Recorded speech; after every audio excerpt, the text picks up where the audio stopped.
Hi everyone, आप सबका फिर से एक नई वीडियो पर स्वागत है। आइए आज हम लोग देखते हैं मैथ से रिलेटेड कुछ महत्वपूर्ण क्वेश्चन जो कि अक्सर एग्जाम में पूछा जाता है। देखिए इस क्वेश्चन को कैसे करेंगे, कौन सा आरोही क्रम में है पूछ रहा है। एसएससी सीजन में ये पूछा गया क्वेश्चन है। तो इस क्वेश्चन को हम लोग देखिए आराम से कैसे सॉल्व करते हैं। 5/6 है, 6/8 है, 7/9 है, 11/13 है। पूछ रहा है कि कौन सा आरोही क्रम है, यानी कि बढ़ता हुआ क्रम इसमें से कौन सा है। तो कैसे पता करेंगे, तो आइए सबसे पहले देखते हैं कैसे सॉल्व करेंगे।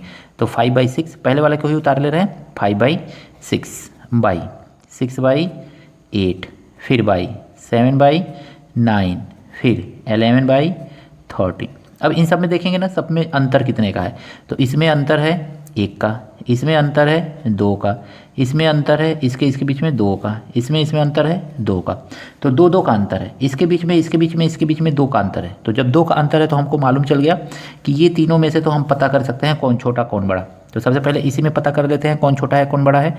तो देखिए 7/9 यानी कि ये 7/9 जो है क्या होगा, 6/8 जो है ये सबसे क्या होगा, सबसे छोटा होगा। मतलब इसको छोड़ करके, इसको अभी साइड में रखे हुए हैं। तो 6/8 होगा। उसके बाद कौन सा होगा, तो 7/9 होगा। तो 7/9 लिख लीजिए। उसके बाद कौन होगा, तो 11/13, 11/13।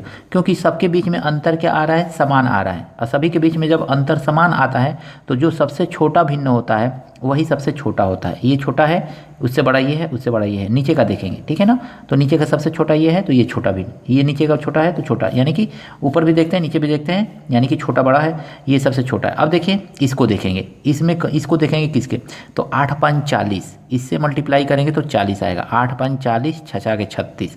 तो यानी कि इससे मल्टीप्लाई 8×5 = 40 हो रहा है और 6 × 36 यानी इससे बड़ा है, इससे ये बड़ा है। अब इससे चेक कर ले रहे हैं। 9×5 = 45, 45 और 6×7 = 42, 42 यानी इससे भी ये बड़ा है, ठीक है। इससे भी ये बड़ा है। तो अब इससे चेक कर ले रहे हैं। 13×5 = 65, 65 और 6×11 = 66, 66 यानी इससे छोटा है। तो यानी कि ये कहाँ पे आएगा, 5/6 यहाँ पे आएगा, ठीक है। तो इस तरह से आपको चेक करना है सिंपली। आई होप समझ में आया होगा। तो ये कौन सा हो जाएगा, 6/8। उसके बाद 6/8 है, कहाँ पे दे रहा है, 6/8, 7/9, 5/6। तो ये ऑप्शन नंबर डी जो है इसका सही है। देखिए इस क्वेश्चन को कैसे सॉल्व करेंगे, ये भी एसएससी सीजीएल में पूछा गया क्वेश्चन है। तो इसको सॉल्व करने का एकदम आसान तरीका कौन सा है, तो देखिए 3x लिखा हुआ है तो लिख लीजिए x माइनस 3x और इसके डिनोमिनेटर में माइनस है ना, तो यहाँ पे लिखेंगे 3 1 लिखिए चाहे मत लिखिए, कोई फर्क नहीं पड़ेगा। ऐसे लिख लिया हमने। अब देखिए इसको क्या करना है, अब इसका एलसीएम लेंगे तो ये क्या हो जाएगा, 3x कॉमन ले लीजिए, 3x कॉमन ले लीजिए तो बचेगा क्या, 1 - 1/3 = 18। बस इसी को सॉल्व कर दीजिए। 3x = 3 × 1 = 3, 3 में से 1 2, तो यानी कि 18 × 3/2। 2 से काट दीजिए, 2 9 18 और 3 9 27, तो यानी कि ये आ गया 27।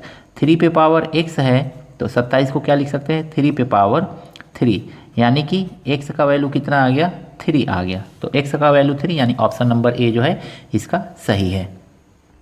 देखिए दोस्तों ये क्वेश्चन जो दिया हुआ है थोड़ा सा टफ है, इसको कैसे सॉल्व करेंगे आइए हम लोग देखते हैं। 4x दिया हुआ है, कैसे सॉल्व किया जाएगा इसको, तो 4x यानी 2 पे पावर हम क्या लिख सकते हैं, 2 पे पावर 2x लिख सकते हैं, माइनस 3 × 2x मल्टीप्लाई 2 2 लिख सकते हैं, प्लस होता है पावर है तो 2 पे पावर 2 लिख सकते हैं इसको, अब प्लस 32 बस = 0। अब देखेंगे 2 पे पावर 2x दिया हुआ है, अब माइनस 3 और 2 × 4, 4 × 3 = 12, तो ये हो जाएगा 12 × 2 पे पावर x अब प्लस 32 = 0। बस आपको क्या करना है, इसको ना अब फैक्टराइजेशन करना है। 32 का ऐसा फैक्टराइजेशन जिसको प्लस करने पर 12 आ जाए, तो 32 8 चौको 32, तो बस इसको लिख लीजिए 2 पे पावर 2x माइनस 8 × 2 पे पावर x, एक ब्रैकेट में लिख लीजिए, और प्लस था लेकिन ब्रैकेट खोलेंगे माइनस हो जाएगा, तो ये हो जाएगा आपका 4 × 2 पे पावर x माइनस 32, बस ऐसे लिख लीजिए = 0 लिखिए। अब देखिए 2 पे पावर x कॉमन हो जाएगा ना, तो 2 पे पावर x कॉमन ले लीजिए, तो बचा क्या यहाँ पे, तो 2 पे पावर x बचेगा और -8, यहाँ पे क्या कॉमन होगा, तो 4 कॉमन होगा, तो यहाँ पे बचेगा क्या, 2 पे power x -8 is equal to 0। अब देखिए दोनों को देखेंगे अगर मैं 2 पे power x -8 in one bracket और दूसरे ब्रैकेट में 2 पे power x -4 is equal to 0। अब आपको करना क्या है, तो इसको एक बार ले लीजिए, लिखिए 2 पे power x -8 is equal to 0। तो 2 पे power x is equal to 8 को आगे ले जाके पावर करेंगे 2 पे पावर 3। तो x का वैल्यू कितना आ गया आपका, तो x इज इक्वल टू आपको मिल गया 3। इसी तरह से दूसरा वाला देखेंगे तो 2 पे power x -4 is equal to 0। तो 2 पे power x is equal to 4 को क्या लिख सकते हैं, 2 पे पावर 2। तो x इज इक्वल टू क्या मिल गया आपको, 2 मिल गया। यानी x के दो वैल्यू मिल रहे हैं, x का एक वैल्यू 2 मिल रहा है और एक वैल्यू 3 मिल रहा है। तो 2 और 3 इसका वैल्यू मिल रहा है। तो इस तरह से ऑप्शन नंबर डी जो है इसका सही है। आई होप ये तीनों क्वेश्चन जो है टिपिकल थे, आपको अच्छी तरह से समझ में आए होंगे। कहीं पर भी कोई कमी रह गई है कमेंट सेक्शन में जाकर के कमेंट करके बताइएगा कि कहाँ पे कमी रह गई है। अगर मैं वीडियो अच्छा लगा है दोस्तों के साथ शेयर कीजिएगा, लाइक कीजिएगा। चैनल पर दोस्तों नए हैं तो चैनल को सब्सक्राइब जरूर कर लीजिएगा इसी तरह के नए नए वीडियो प्राप्त करने के लिए। मिलते हैं नेक्स्ट वीडियो में इसी तरह के कुछ नए प्रश्नों के साथ।